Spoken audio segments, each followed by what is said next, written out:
Selamat datang para peserta BIMTEK penerapan SPM Suburusan Bencana. Mari kita lanjutkan ke materi berikutnya. Saat ini kita sudah memasuki unit pelatihan 2.4. Pada unit pelatihan ini, Bapak Ibu akan diberikan pemahaman tentang sub kegiatan penyusunan rencana penanggulangan bencana atau disingkat dengan RPB. Untuk menambah pemahaman Bapak Ibu, pada akhir unit pelatihan ini juga telah disiapkan kuis dan latihan mandiri. Unit pelatihan 2.4 ini memiliki 4 tujuan yang akan dicapai setelah Bapak Ibu mengikutinya. Pertama, unit pelatihan ini akan memberikan gambaran umum rencana penanggulangan bencana itu seperti apa, baik secara definisi, aplikasi, maupun karakteristiknya pada SPM Suburusan Bencana. Kedua, unit pelatihan ini juga akan menjelaskan tentang komponen dan target capaian dalam penyusunan RPB. Ketiga, unit ini juga akan menjelaskan tentang apa saja mutu layanan yang harus dipenuhi dalam penyusunan RPB. Dan tujuan yang terakhir adalah untuk menjelaskan kerangka penganggaran dalam penyusunan rencana penanggulangan bencana. Nah, setelah Anda mengikuti unit pelatihan ini, kami harap Anda dapat menyusun kerangka acuan kerja maupun rencana anggaran biaya untuk penyusunan rencana penanggulangan bencana atau RPB. RPB mirip dengan RPJMD yang merupakan perencanaan daerah jangka waktu 5 tahunan. Hanya saja, RPB ini dikhususkan untuk upaya penanggulangan bencana saja. Jadi, RPB sesungguhnya merupakan perangkat bantu utama untuk mengkoordinasikan penyelenggaraan penanggulangan bencana di daerah. Karena dokumen RPB tidak hanya mencakup program kegiatan di BPBD saja, namun juga mencakup seluruh program kegiatan perangkat daerah yang berhubungan dengan penanggulangan bencana. RPB adalah dokumen publik yang dilegitimasi oleh daerah, jadi bukan hanya milik satu SKPD BPBD saja. Nah, RPB adalah milik daerah, baik itu pemerintah, masyarakat, dunia usaha, dan kelompok lain yang terlibat. Hanya saja penyusunannya merupakan tugas dari BPBD karena sesuai amanat Undang-Undang 24 tahun 2007 pada pasal 35. Selanjutnya, mengapa RPB itu penting? Perencanaan penanggulangan bencana itu merupakan kewajiban pemerintah dan pemerintah daerah berdasarkan amanat Undang-Undang 24 tahun 2007 pada pasal 35-36. RPB sendiri di tingkat nasional disebut Renas PB atau Rencana Nasional Penanggulangan Bencana. Nah, di tingkat daerah disebut dengan RPB atau Rencana Penanggulangan Bencana. Kenapa penting? Karena perencanaan penanggulangan bencana merupakan master plan upaya penanggulangan bencana pada suatu daerah. RPB berlaku 5 tahun dan ditetapkan oleh kepala daerah sebagaimana diatur dalam Perpres 87 tahun 2020. Nah, Perpres 87 tahun 2020 sendiri adalah tentang rencana induk penanggulangan bencana. Pada Perpres itu dinyatakan bahwa RPB merupakan bentuk pelaksanaan rencana induk penanggulangan bencana atau RIPB di tingkat daerah.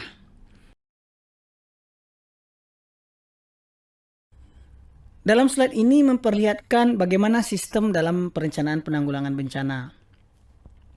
Seperti yang Bapak Ibu bisa lihat, RPB ini merupakan bentuk penerapan RIPB di daerah yang memuat perencanaan arah kebijakan penanggulangan bencana jangka menengah.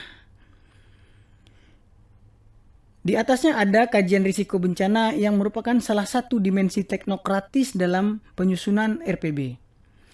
Penyusunan kajian risiko bencana sebagaimana dijelaskan pada unit pelatihan 2.3 merupakan salah satu prasyarat dalam penyusunan rencana penanggulangan bencana. Karena untuk membuat perencanaan di satu daerah, kita membutuhkan data-data ataupun kajian terkait ancaman, kerentanan, dan risiko apa saja yang ada di daerah tersebut. Nah, data-data tersebut bisa kita dapatkan pada dokumen kajian risiko bencana. Dari RPB inilah diturunkan kemudian menjadi dokumen-dokumen perencanaan teknis untuk setiap fase penanggulangan bencana, yang arah dan kerangka kebijakannya tidak terlepas dari apa yang digariskan pada rencana penanggulangan bencana. Inilah merupakan suatu kesatuan sistem perencanaan penanggulangan bencana di Indonesia, di mana satu dengan yang lain saling berkaitan.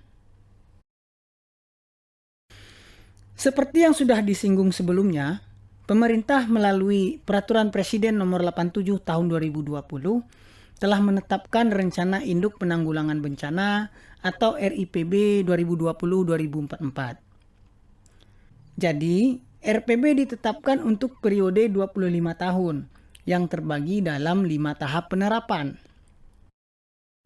Tiap-tiap tahap penerapan RIPB dilaksanakan dalam bentuk Renas PB dan RPB. RIPB ini juga merupakan bahan dalam penyusunan RPJMN maupun RPJMD. Hal ini telah secara jelas disampaikan di dalam batang tubuh Peraturan Presiden Nomor 87 Tahun 2020. Sementara untuk pemantauan dan evaluasi dilaksanakan 1 kali dalam 1 tahun.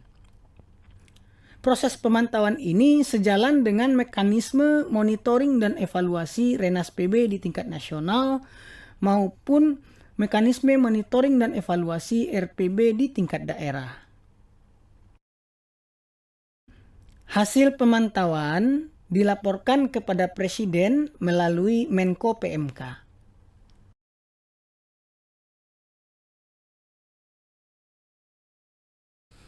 RPB merupakan salah satu rencana pembangunan untuk penyelenggaraan penanggulangan bencana pada suatu daerah yang disusun berdasarkan hasil pengkajian risiko bencana di daerahnya masing-masing.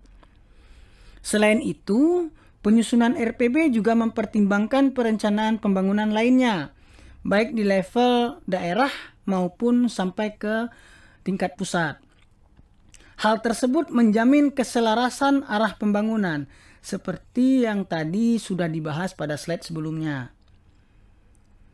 RPB ini merupakan sebuah perencanaan penanggulangan bencana di daerah dengan jangka waktu selama 5 tahun. Oleh karena itu, maka RPB ini harus merangkum penyelenggaraan penanggulangan bencana dari seluruh instansi pemerintah daerah. Jadi tidak hanya BPBD saja. RPB juga perlu ditetapkan dalam sebuah aturan hukum yang jelas, sehingga dapat memberikan kekuatan hukum saat pelaksanaannya. Penyusunan RPB ini juga memperhatikan keterkaitannya dengan kajian risiko bencana dan perencanaan pembangunan lainnya. Kaitan yang diperhatikan secara khusus dalam perencanaan ini adalah hubungan antara penyelenggaraan penanggulangan bencana dengan rencana pembangunan jangka menengah, baik itu di tingkat kabupaten kota hingga tingkat nasional. Selain itu, RPB juga melihat kepada perencanaan RT/RW atau rencana tata ruang wilayah.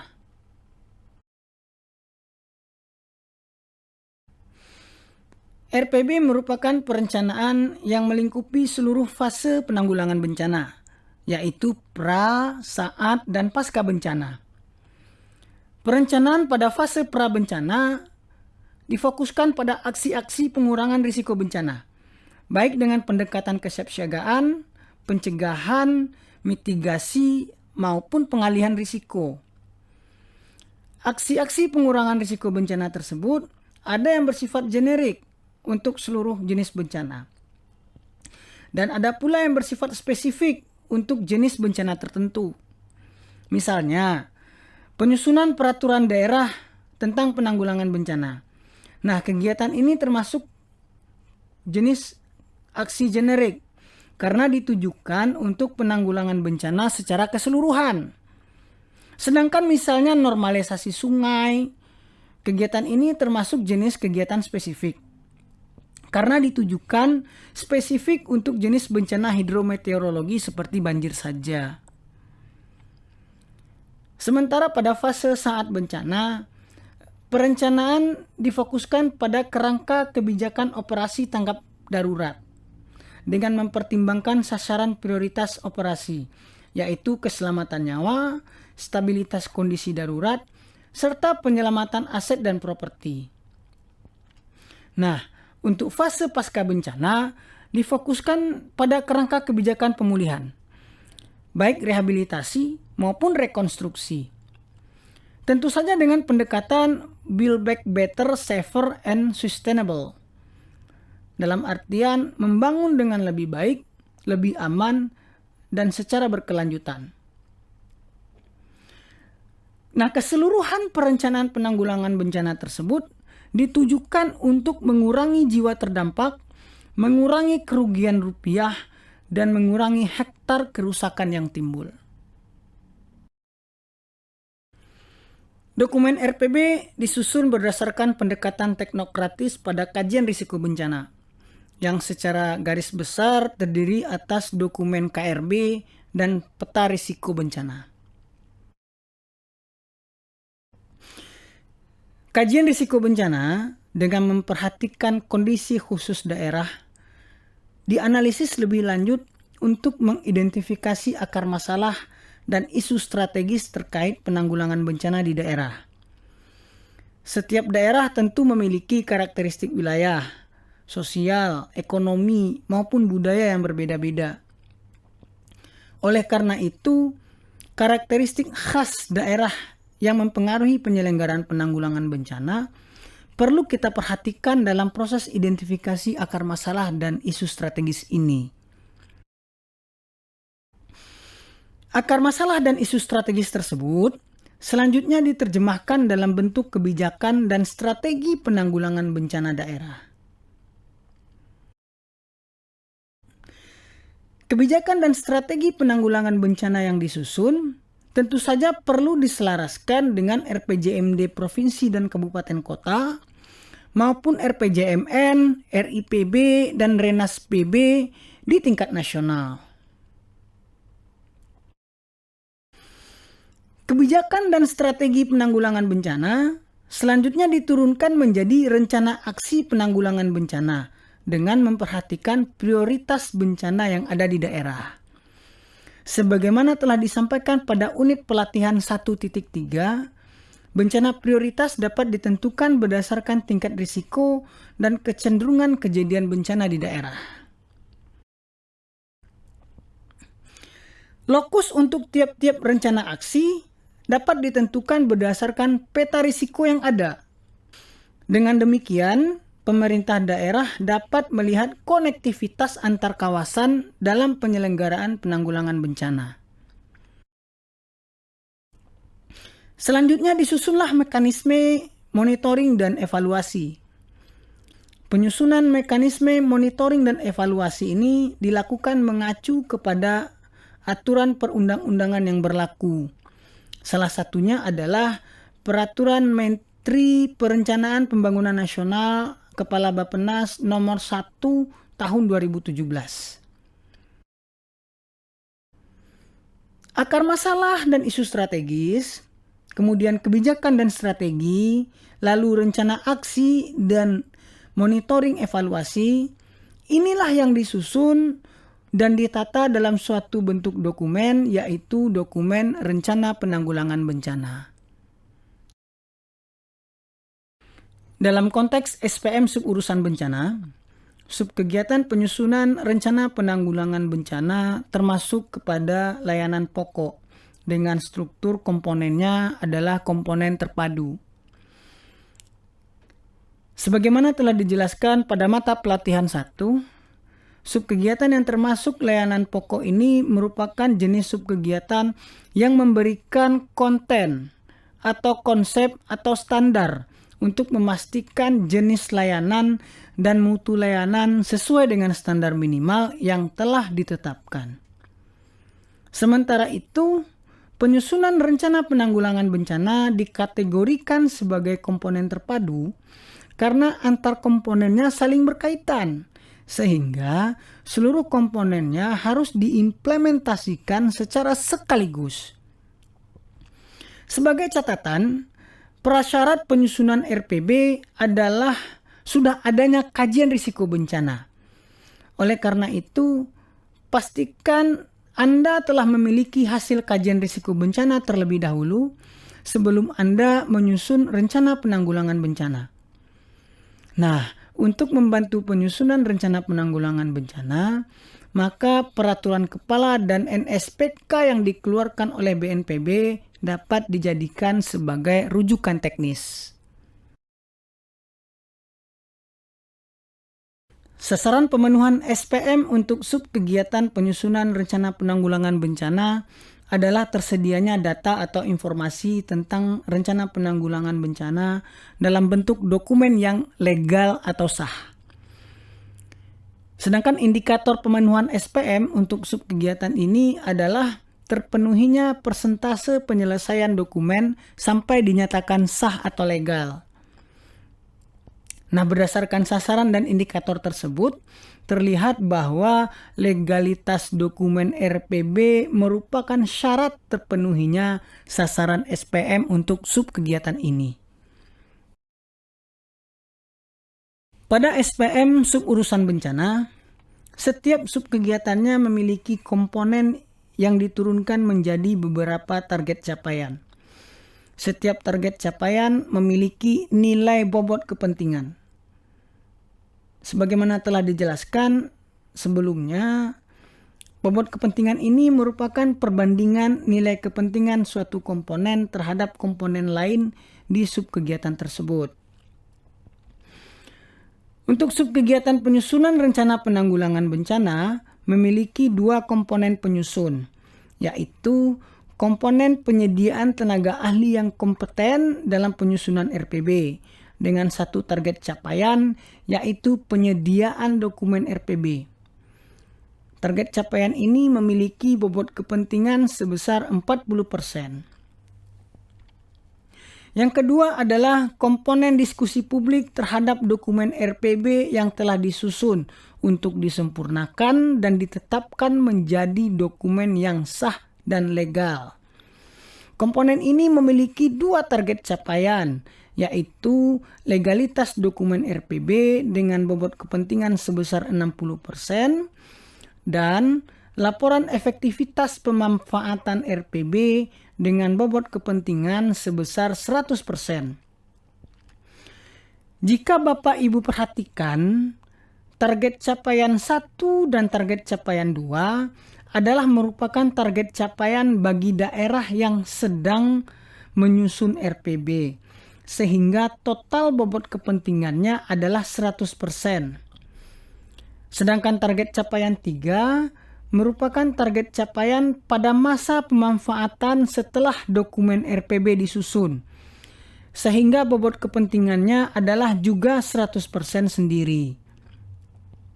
Jadi, jika daerah Anda telah memiliki dokumen RPB yang legal, maka yang harus dituju adalah target capaian 3 saja, yaitu dalam bentuk laporan efektivitas pemanfaatan RPB di daerah Anda pada tahun berjalan.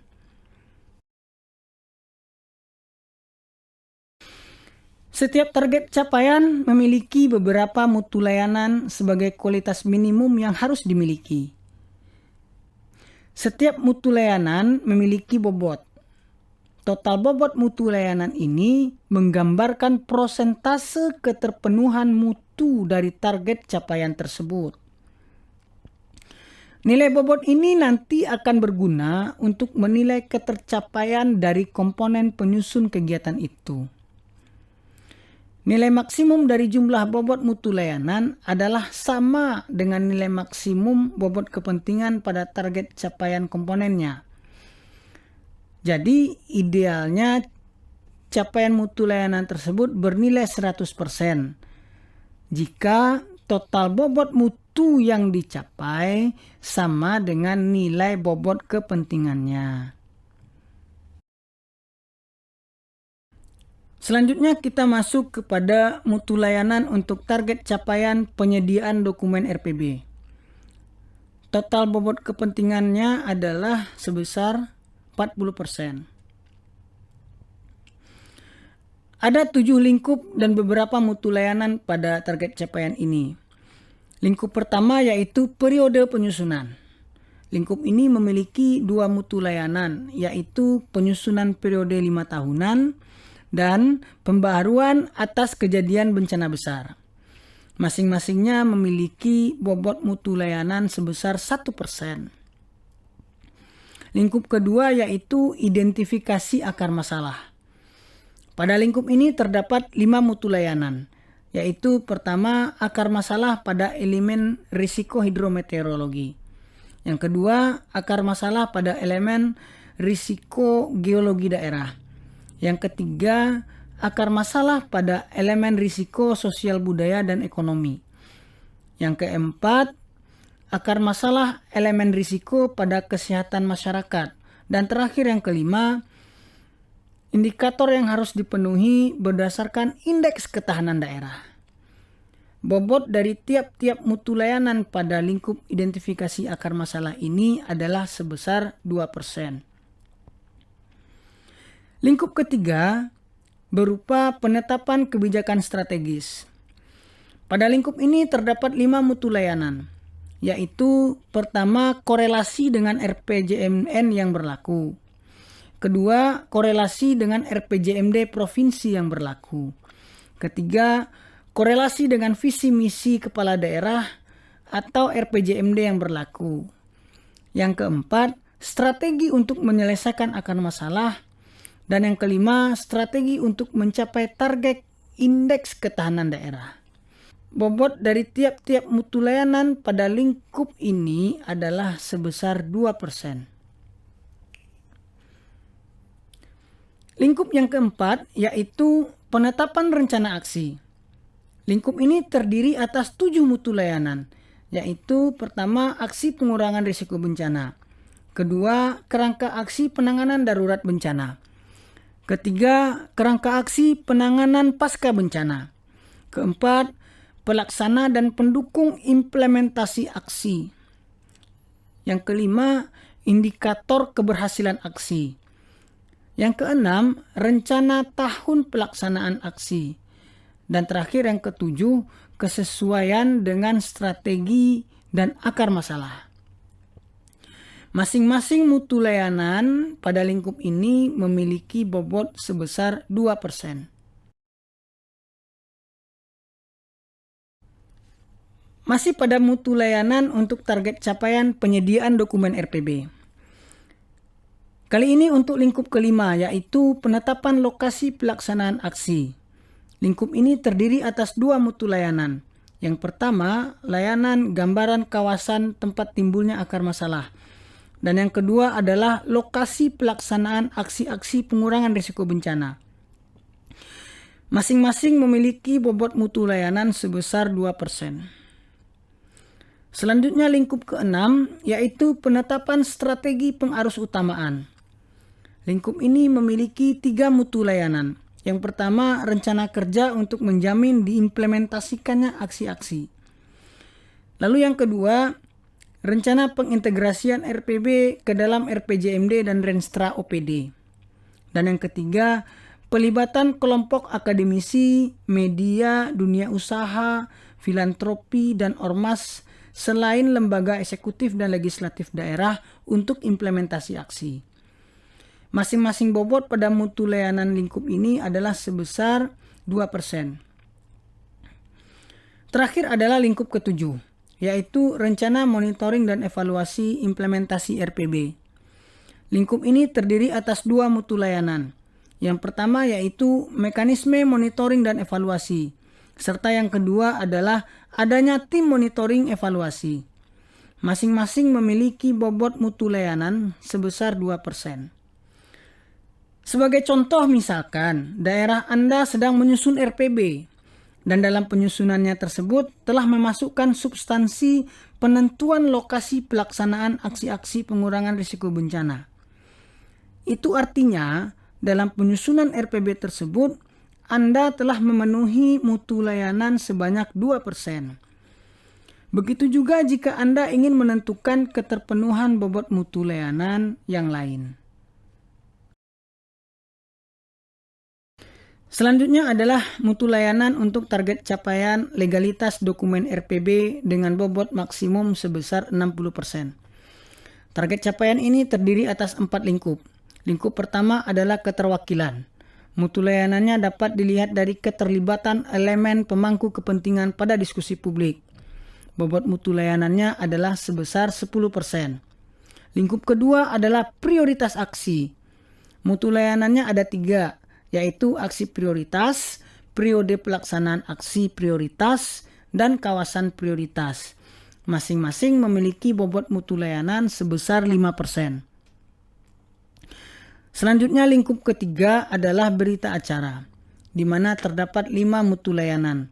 Yang pertama kesepakatan aksi prioritas, yang kedua kesepakatan prioritas kawasan, yang ketiga kesepakatan mekanisme pengarus utamaan, yang keempat mekanisme monitoring dan evaluasi, serta terakhir yang kelima pembaruan RPB.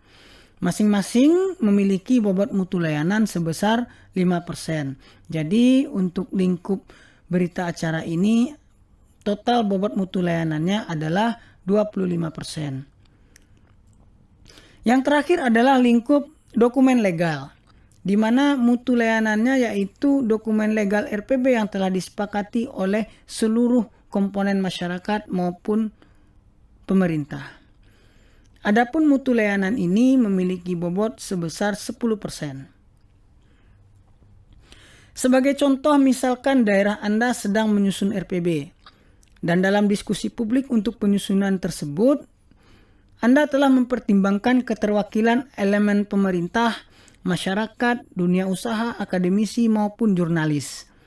Nah, itu artinya dalam penyusunan RPB tersebut, Anda telah memenuhi mutu layanan sebanyak 10%. Ketiga, mutu layanan untuk target capaian laporan efektivitas pemanfaatan RPB. Sebagaimana telah dijelaskan sebelumnya, mutu layanan ini diperuntukkan hanya bagi daerah yang telah memiliki dokumen RPB yang sah dan legal saja. Target capaian ini memiliki satu lingkup dengan 3 poin mutu layanan. Pertama, capaian target subkegiatan komunikasi, informasi, dan edukasi rawan bencana dalam tahun berjalan dengan bobot sebesar 40%.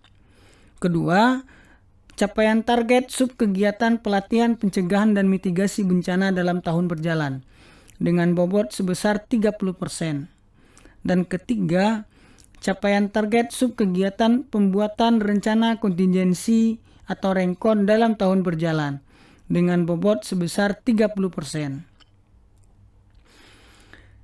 Jadi, misalkan pemerintah daerah Bapak Ibu telah memiliki RPB yang sah, maka kita lihat apakah pada tahun tersebut Bapak Ibu ada melakukan subkegiatan komunikasi, informasi, dan edukasi rawan bencana.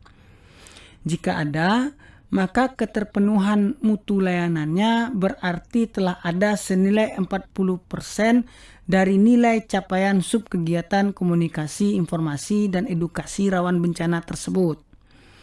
Demikian juga jika kita ingin menentukan keterpenuhan mutu layanan untuk 2 poin yang lainnya. Dengan memperhatikan komponen, target capaian, dan mutu layanannya, maka terlihat beberapa kerangka anggaran yang dibutuhkan dalam penerapan subkegiatan ini. Kerangka penganggaran ini dapat membantu Bapak Ibu dalam menyusun kerangka acuan kerja dan rencana anggaran biaya untuk pelaksanaan penyusunan rencana penanggulangan bencana. Kerangka penganggaran ini dapat disesuaikan dengan kondisi dan standar biaya yang berlaku di daerah Bapak Ibu. Namun, untuk personil dan rangkaian pekerjaan yang bersifat wajib, hendaklah mengikuti kerangka penganggaran ini. Untuk komponen penyediaan tenaga ahli yang kompeten dalam penyusunan RPB, perlu diperhatikan beberapa komponen biaya yang dibutuhkan. Antara lain biaya tenaga ahli wajib, yaitu ahli manajemen penanggulangan bencana sebagai ketua tim, juga ahli sosial dan ahli penataan ruang. Di samping ahli yang bersifat wajib, juga dibutuhkan biaya tenaga ahli khusus sesuai jenis bencana yang akan dikaji.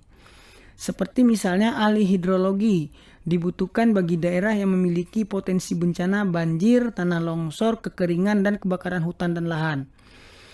Kemudian ahli geologi, vulkanologi, ataupun geodesi dibutuhkan bagi daerah yang memiliki potensi bencana gempa bumi, tsunami, letusan gunung api, dan tanah longsor, khususnya gerakan tanah. Yang ketiga misalnya ahli kesehatan masyarakat dibutuhkan bagi daerah yang memiliki potensi bencana epidemi dan wabah penyakit. Tenaga ahli dapat dibantu oleh beberapa tenaga pendukung seperti fasilitator, penulis dokumen, dan tenaga administrasi.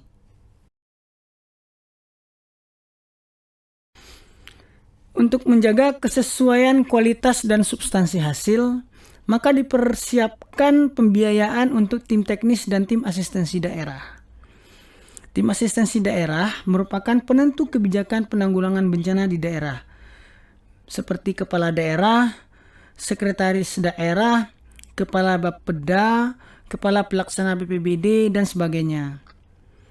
Tim teknis berfungsi untuk memastikan kesesuaian data, substansi kajian, dan melanjutkan proses legislasi nantinya. Oleh karena itu, tim teknis ini merupakan personil minimal setingkat kepala bidang atau kepala seksi terkait penanggulangan bencana di instansinya. Di samping itu, perlu juga dipersiapkan pembiayaan untuk data-data pendukung, baik berupa peta-peta maupun data-data spesifik yang dibutuhkan.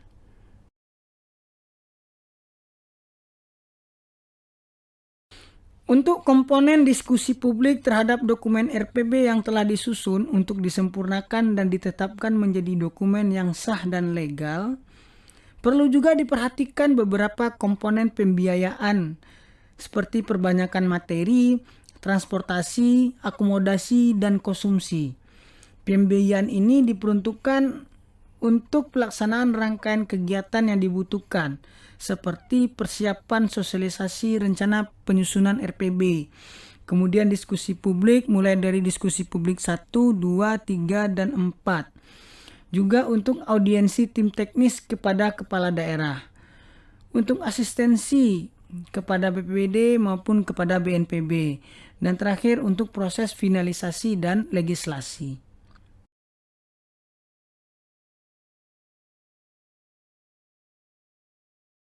Bapak Ibu, setelah mengikuti materi pada unit pelatihan ini, kami harap Bapak Ibu sudah memahami dan memiliki gambaran umum tentang subkegiatan penyusunan rencana penanggulangan bencana.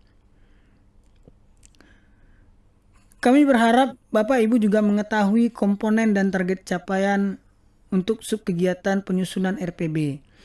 Juga mengetahui mutu layanan untuk tiap-tiap target capaian dan hubungannya dengan inovasi daerah. Terakhir, kami juga berharap Bapak Ibu sudah memiliki gambaran tentang kerangka penganggaran untuk pelaksanaan subkegiatan penyusunan rencana penanggulangan bencana atau RPB.